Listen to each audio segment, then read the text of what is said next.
Shalom. All praises, honor, and glorification unto our mighty, marvelous, and wonderful power.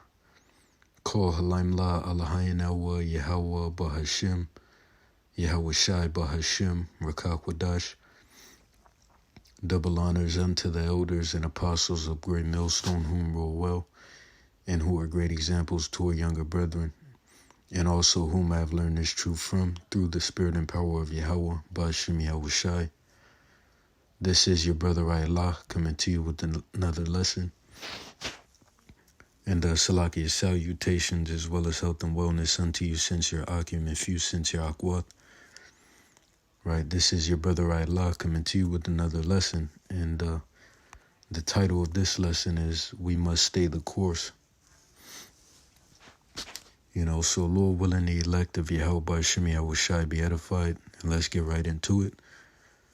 Lord willing, this lesson will be a quick hit and straight to the point. Right, so let's start off at the book of 2 Timothy, the 4th chapter.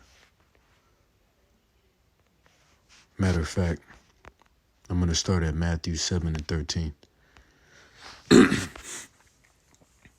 And it reads, Enter ye in at the straight gate, for wide is the gate, and broad is the way that leadeth to destruction, and many there be which go in thereat.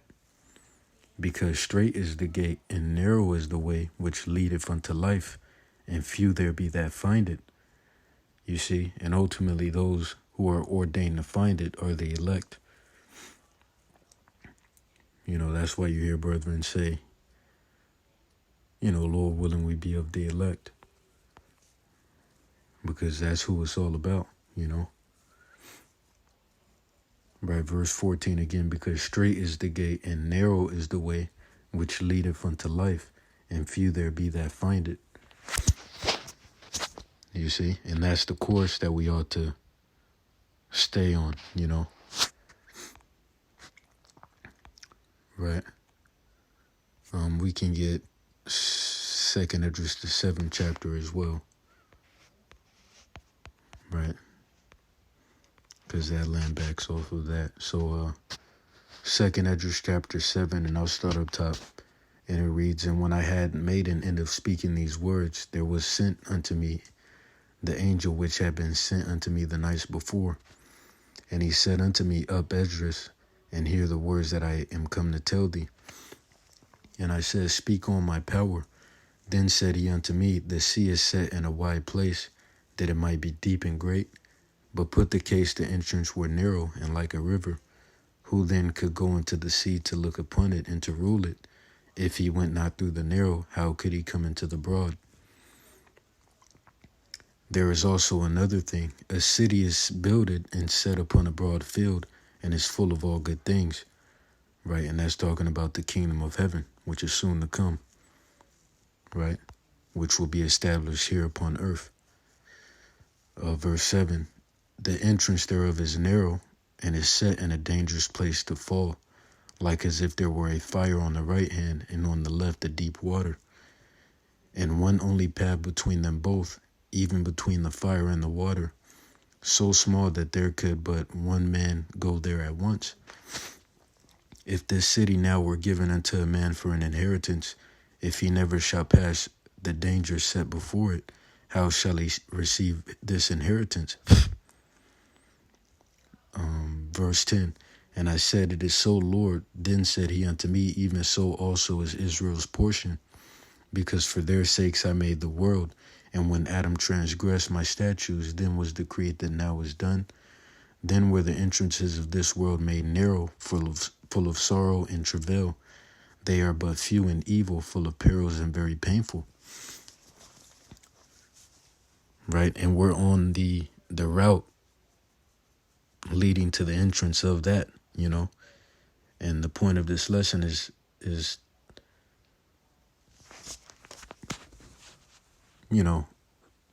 to admonish that we must stay the course. Right? So let's see. Verse 13, For the entrances of the elder world were wide and sure, and brought immortal fruit. If then they that live labor not to enter these straight and vain things, they can never receive those things that are laid up for them. Right? And I mean, that's pretty much the point. Let me see if there's more on that.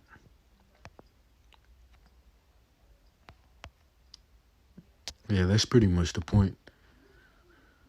So now I want to get, let's go here, 2 Timothy 4:7. And it reads, I have fought a good fight, I have finished my course, I have kept the faith. Henceforth there is laid up for me a crown of righteousness, which the Lord the righteous judge shall give me at that day, and not to me only, but unto all them also that love his appearing. Right? Let's get 2 Timothy, the 3rd chapter, verse 13 as well. And it reads, But evil men and seducers shall wax worse and worse, deceiving and being deceived. But continue thou in the things which thou hast learned, and hast been assured of, knowing of whom thou hast learned them. See?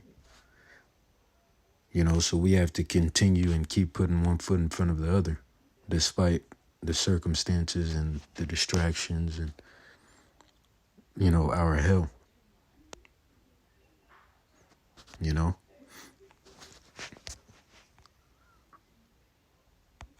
And it all starts with the mind, man.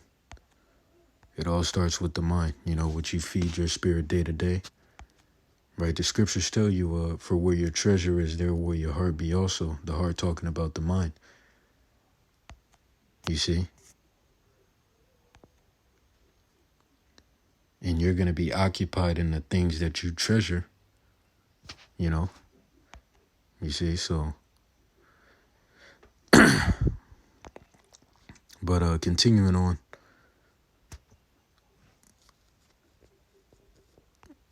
We could give, so let's read this again, verse 14. But continue thou in the things which thou hast learned, and hast been assured of, knowing of whom thou hast learned them, and that from a child thou hast known the holy scriptures, which are able to make thee wise unto salvation through faith, which is in a Mashiach Yahushai.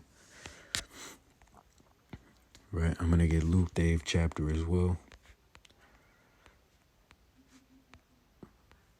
Salakia. Luke chapter 8 and verse 4. And Salakia for all the noise in the background. Luke chapter 8 verse 4. And it reads, And when much people were gathered together and were come to him out of every city, he spake by a parable. A sower went out to sow his seed, and as he sowed, some fell by the wayside, and it was trodden down, and the fowls of the air devoured it. And some fell upon a rock, and as soon as it was sprung up, it withered away because it lacked moisture. And some fell among thorns, and the thorns sprang up with it and choked it. And other fell on good ground and sprang up and bare fruit 100-fold. And when he had said these things, he cried, He that hath ears to hear, let him hear. And his disciples asked him, saying, What might this parable be? And he said, Unto you it is given to know the mysteries of the kingdom of the Most High, but to others in parables, that seeing they might not see, and hearing they might not understand.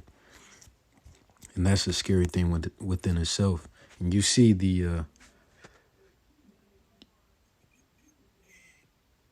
you see that, when you look at Jake, right? There's certain things that Jake just can't get, and that's because the Lord hasn't ordained that individual to get it. Verse 11, Now the parable is this, the seed is the word of the Most High. Those by the wayside are they that hear. Then cometh the devil and taketh away the word out of their hearts, meaning their minds, lest they should believe and be saved. They on the rock are they which, when they hear, receive the word with joy, and these have no root, which for a while believe, and in time of temptation fall away. And that which fell among thorns are they which, when they have heard, go forth and are choked with cares and riches and pleasures of this life, and bring no fruit to perfection. But that on the ground are they which in an honest and good heart, having heard the word, keep it and bring forth fruit with patience. See?